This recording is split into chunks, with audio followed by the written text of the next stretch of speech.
오늘도 우리의 삶에 찾아온 하나님의 은혜로 충만한 날 되셨을 줄로 믿습니다. 여러분의 삶이 언제나 감사를 고백하는 삶이시기를 주님의 이름으로 축원을 드립니다. 우리 옆에 분들하고 그러면 인사 한번 진하게 하시겠습니다. 반갑습니다.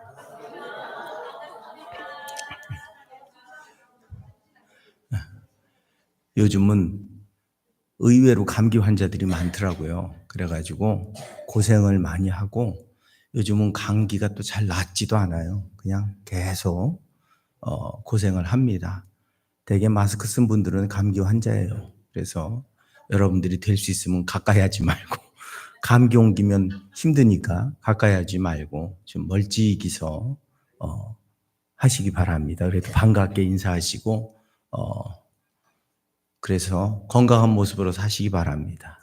제가 요즘 설거지하고 밥하느라고 힘들어요. 집안에 환자가 있으니까 설거지하랴 밥하랴 아주 힘들어요. 그래가지고 요즘 설거지하고 밥하느라고 주부습진이 생겼어요. 이런 불행한 인생이 어디 있겠어요. 설교하기도 바빠 죽겠는데 건강하게 사시기 바랍니다.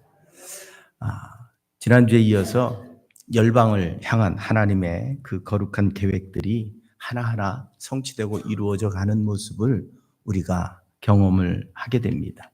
그 중에 아주 한 가지 특별히 고난 중에 이방으로 도망친 그리스도의 백성들이 피난민이나 도망자나 아니면 부끄러움에 숨는 자들이 아니라 그리스도인이란 이름이 드러나도록 살았다는 사실입니다.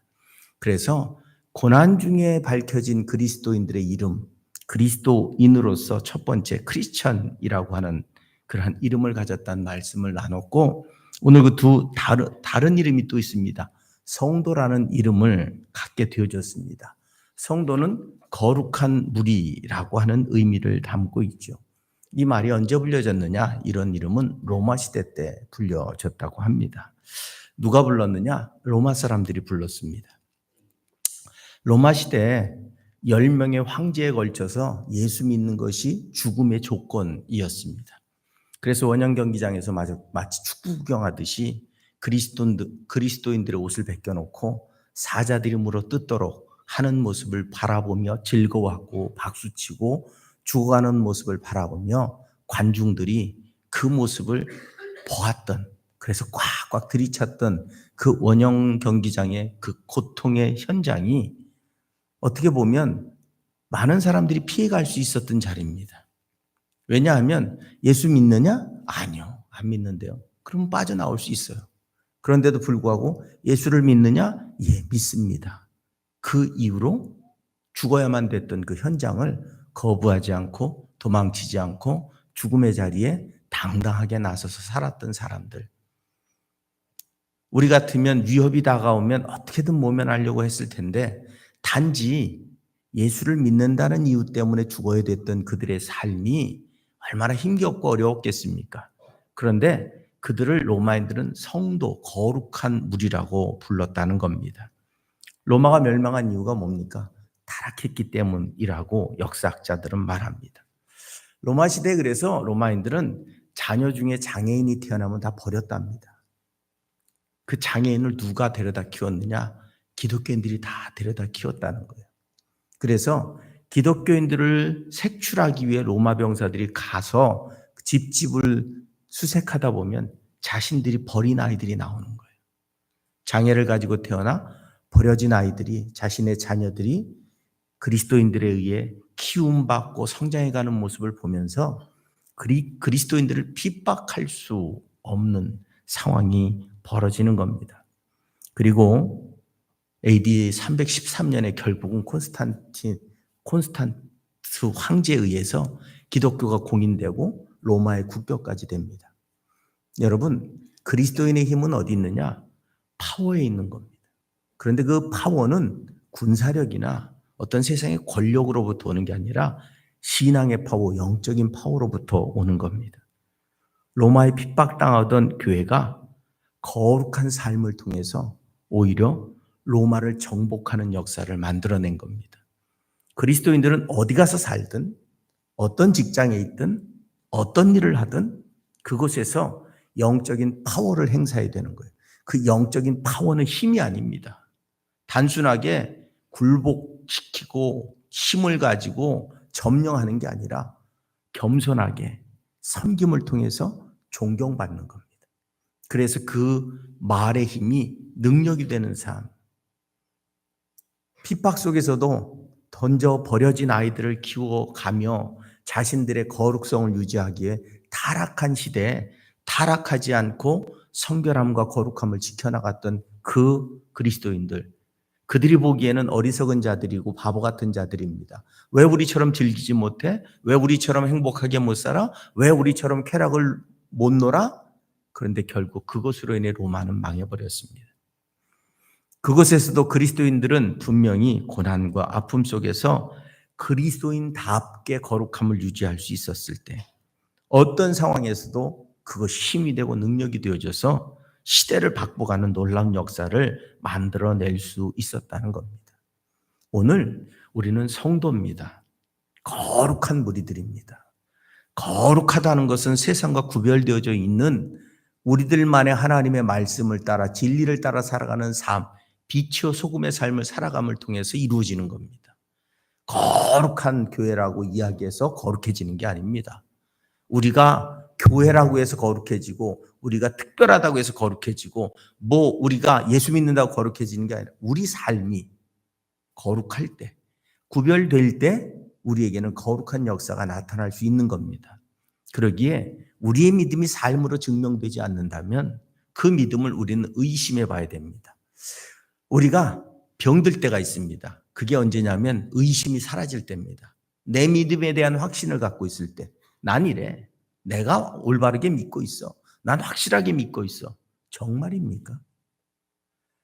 끊임없이 우리 신앙에 대해 의심할 수 있을 때 우리는 올바른 신앙을 가질 수 있습니다. 난 믿음 좋아.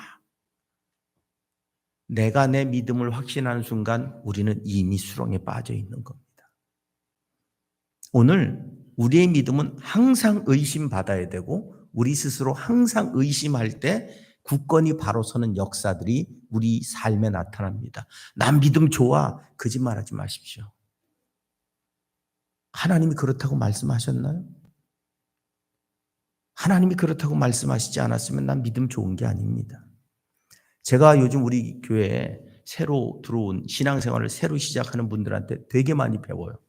왜냐하면 끊임없이 내가 이제 예수님을 믿기 시작했는데 이렇게 살면 안 될 것 같아요. 내가 이제 예수님을 믿기 시작했는데 내가 만나는 사람들한테 이렇게 보이면 안 될 것 같아요. 자신들의 삶을 자꾸 바꿔가기 위해 애쓰고 노력하는 모습을 보면서 나는 목사라고 난 괜찮겠지. 나는 훌륭하겠지. 난 거룩하겠지. 착각하고 살았다는 사실을 깨닫게 됩니다. 와, 새로 믿는 사람들이 나보다 훨씬 낫다. 끊임없이 자기 자신의 신앙을 자꾸 돌이키려고 남들 앞에 거룩한 사람으로 살기 위해서 예수 믿지 않는 이웃들을 전도하기 위해서 내가 예수 믿는 사람으로서 어떻게 살아가야 될지를 고민하고 사는 모습, 그렇게 살지 못해서 안타까운 하는 모습을 보면서 나는 뭐 했나? 나는 목사니까 당연히 거룩하겠지? 그게 착각이라는 거예요. 우리는 끊임없이 우리 자신이 거룩하지 않다는 사실을 깨달아야 거룩함으로 나아갈 수 있는 겁니다. 분명한 사실은 그렇다고 해서 난 못났어, 난 뭐 안 되나 봐, 이런 자기 비하를 하라는 게 아니에요. 끊임없이 우리를 분명하고 정확하게 판단할 수 있을 때 그때 우리는 진짜 거룩함으로 나아갈 수 있는 겁니다. 우리에게 찾아오는 교만, 그건 이 정도면 됐어가 우리에게 찾아온 교만입니다. 이만큼 하면 됐지. 여러분, 주님은 우리에게 땀방울 하나, 물방울 하나도 다 주셨어요. 끝까지 다 주신 거예요. 다 쏟아내시고 다 주시고 피 한 방울까지 다 주시고 나서야 다 이루었다고 말씀하신 거예요. 근데 우리는 여분의 시간을 하나님 앞에 드리면서 다 이 정도면 됐지. 정말입니까? 우리의 양심을 걸고 정말 그렇습니까? 오늘 우리는 부족함을 언제나 느끼고 주님 앞에 나를 돌려 세울 수 있을 때 우리 신앙이 유지될 수 있고, 초대교회 성도들은 죽음 앞에서조차도 주님을 거부하지 않았어요. 죽는 줄 알면서 예, 믿습니다. 아니, 죽을 줄 알면서도 믿습니다라고 고백하면 죽는 길밖에 없었다는 사실이에요. 그럼에도 불구하고 그것을 내가 성도로서 감당할 수 있었을 때, 그때 그들을 통해 세상이 변하는 역사가 일어났다는 겁니다.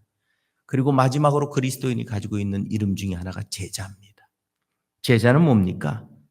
스승의 그림자 역할을 하는 거예요. 제자는 스승과 같이 같은 인격과 같은 비전과 같은 소망과 같은 삶의 규칙을 갖기 위해 쓰는 사람입니다. 우리가 주님의 제자가 맞는가 하는 겁니다. 예수님을 닮아가는 삶을 지금 살고 있는가 하는 겁니다. 예수님과 똑같이 될 수는 없습니다. 하지만 그림자 정도는 될 수 있도록 우리가 애쓰고 노력하며 따라가는 삶을 살아갈 때, 그때 우리는 주님의 제자가 될 수 있습니다. 제자는 스승의 길을 따라가는 사람입니다. 12제자, 처음에는 참 너무도 부족한 모습이었습니다. 주님을 실망시키는 모습이었습니다. 하지만 그들이 주님께 배운 그 말씀을 기억하고 그분을 따라 살기 위해 애쓸 때, 왜 베드로 성당이 이스라엘이 아니라 로마에 있었을까요? 주님의 명령에 순종함으로 그곳까지 자신의 삶을 걸고 걸어갔기 때문입니다. 왜 도마의 기념교회는 인도에 있을까요? 베데스다에 있는 게 맞지 않을까요? 하지만 자신의 모든 삶을 걸고 주님의 뒤를 따라가려 했기 때문입니다. 반모섬에 왜 요한의 기념교회가 있을까요? 그가 그곳에 포로로 끌려가도록 그 자신을 주님을 위해 내어줬기 때문입니다. 처음서부터 완벽한 사람은 없습니다. 하지만 그렇게 되기 위해 고난을 자초할 수 있을 때, 고난이 모두에게 나쁜 것은 아니라는 사실입니다. 믿음으로 돌파할 때 그것은 진정한 승리를 주는 길입니다. 오늘 우리는 처음 시작된 19절의 말씀도 넘어가질 못했습니다. 그때 스데반의 일로 일어난 환란으로 말미암아 흩어진 자들이 베니게와 구브로와 안디옥까지 이르러 유대인에게만 말씀을 전했다. 여기를 아직 넘어가질 못했어요. 2주간의 설교를 하는데. 그 환란이 믿는 자들의 입장에서는 결코 바람직한 일이 아닌 것 같은데, 그것으로 인해 그들은 새로운 문을 여는 기회를 얻을 수 있었다는 겁니다. 여러분, 아주 형편없는 권투 선수가 있었습니다. 나가면 졌어요. 나가면. 도대체 이긴 경기가 하나도 없었어요. 그런데 그는 자신의 인생에 패배만 안겨주는 권투를 떠나서 새로운 일을 찾기 시작했습니다. 그가 미국의 유명한 바포프라고 하는 코미디언이 된 겁니다. 만약에 권투를 조금만 잘했으면 그 사람은 아마 체육관을 열고 밥벌이를 하는 무명한 자가 되어졌을지도 모릅니다. 그에게 권투라고 하는 삶의 실패가 그의 인생을 180도 바꿔놓은 겁니다. 시골에서 은행원을 하다가 상사의 실수로 억울하게 쫓겨난 남자가 있었습니다. 누명을 쓰고 감옥까지 갔습니다. 감옥에서 생각해 보니까 참 자신의 인생이 한탄스럽습니다. 그래서 자신의 꿈을 다시 생각해 봤더니 글을 쓰는 거였습니다. 그는 그곳에서 불행한 인생을 바라보며 글을 쓰기 시작했습니다. 그게 오헬리의 마지막 입세입니다. 그렇지 않았다면 그냥 평범한 은행원으로 늙어 죽었을 겁니다. 스페인의 문호 세르반테스는 군대 장교로 근무하다 누명을 쓰고 불명예 제대를 당했습니다. 평생 그가 군인이었다면 펜을 들지 않았을 겁니다. 그런데 군대에서 쫓겨나서 그는 돈키호테라고 하는 글을 쓸 수 있는 기회를 갖게 되어졌습니다. 여러분, 우리에게 찾아오는 불행이 다 불행은 아닙니다. 그 불행을 대하는 나의 자세에 따라서 불행이 오히려 성공의 실화를 만들어낼 수 있는 출발점이 되어질 수도 있기 때문에 그렇습니다. 그래서 성경을 종합해보면 위기에는 2가지가 있습니다. 첫째로 하나님께서 계획하신 위기가 있습니다. 우리를 이끌어 가시기 위해 계획하신 위기, 바로 요나의 위기 같은 경우, 니누에로 가라고 했더니 다시스로 도망치는 그 요나를 돌려 세우기 위해, 니누에 성읍의 그 많은 영혼을 구원하기 위해 하나님은 파도를 통해서 그에게 고난을 주십니다. 결국은 물고기 뱃속에서 돌이킨 요나는 니느웨 성을 구원하는 역사를 만들어냈습니다. 두 번째로 하나님께서 허락하신 위기가 있습니다. 욥의 위기죠. 사단이 욥의 신앙을 시기해서 그를 시험코자 할 때 하나님께서 그에게 그 욥의 시험을 허락합니다. 하지만 불평하지 않았던 욥, 그를 통해서 주신 이도 여호와시고 취하시는 이도 여호와시다 라는 고백과, 그래서 욥기 1장 22절에 이 모든 일에 욥이 범죄하지 아니하고 하나님을 향하여 원망하지 아니하는 그 믿음 안에서 그는 위기를 받고 배가 되는 축복으로 변화되는 은혜를 누릴 수 있는 삶이 되어졌다는 겁니다. 우리에게 위기가 찾아올 때 하나님이 내게 무엇을 계획하셨는가를 우리가 생각하고, 그리고 그 의도를 파악할 수 있을 때 내가 불순종으로 인해 얻은 것이라면 돌이켜 순종하면 될 것이고, 내가 죄 때문이라고 하면 우리는 빨리 하나님 앞에 회개함으로 우리의 인생을 바꾸면 하나님은 화가 복이 되는 역사를 만들어 내시는 분이신 줄로 믿습니다. 초대교회 하나님이 사용하신 예루살렘의 고난은 안주하고 더 큰 역사의 흐름을 바라보지 못하고 그저 자신들의 안위와 지금의 성공에 만족하고 있는 예루살렘을 깨워서 세상 땅끝까지 구원을 소망했던 주님께서 분명히 명령하셨던 그 명령을 이루기 위한 하나님의 큰 계획이었고, 그 복음의 세계화라고 하는 일을 성취하기 위한 예루살렘의 위기와 환난은 오히려 큰 성공의 출발점이 되어질 수 있었다고 하는 사실입니다. 오늘 중요한 것은 2000년 전에 예루살렘에 있었던 그 사건이 아니라 오늘 지금 내 삶에 하나님이 찾아오셔서 내게 무엇이라 말씀하고 계신지를 찾아내고 발견해서 내 인생을 바꿔갈 때 오늘의 위기, 오늘의 환난, 오늘의 고민, 오늘의 문제는 오히려 내게 새로운 인생을 살아갈 수 있는 출발점을 만들어주시는 놀라운 하나님의 계획이라는 사실을 우리가 경험하게 될 줄로 믿습니다. 중요한 것은 보이는 것에 빠져 있으면 아무것도 못합니다. 보이는 환난에, 보이는 실패, 보이는 좌절에, 보이는 낙심에 빠져 있으면 우리는 원망하고 다투고 비난하고 싸운 일밖에 할 일이 없습니다. 하지만 그 고난 안에 숨겨진 하나님의 뜻을 찾아내고 하나님의 뜻 앞에 굴복하고 하나님의 뜻을 향해 나아간다면 우리는 내가 생각하지 못했던 하나님의 놀라운 역사를 만들어가는 출발점으로 그 고난을, 그 실패를, 그 환난을 사용하는 계기가 되어질 수 있게 될 줄로 믿습니다. 그 환난은 오늘 이방을 향한 구원의 문이 열려지게 만듭니다. 20절로 21절에 이렇게 말씀합니다. 그 중에 구브로와 구레네 몇 사람이 안디옥에 이르러 헬라인에게도 말하여 주 예수를 전파하니 주의 손이 그들과 함께 하심에 수많은 사람들이 믿고 주께 돌아오더라 말씀합니다.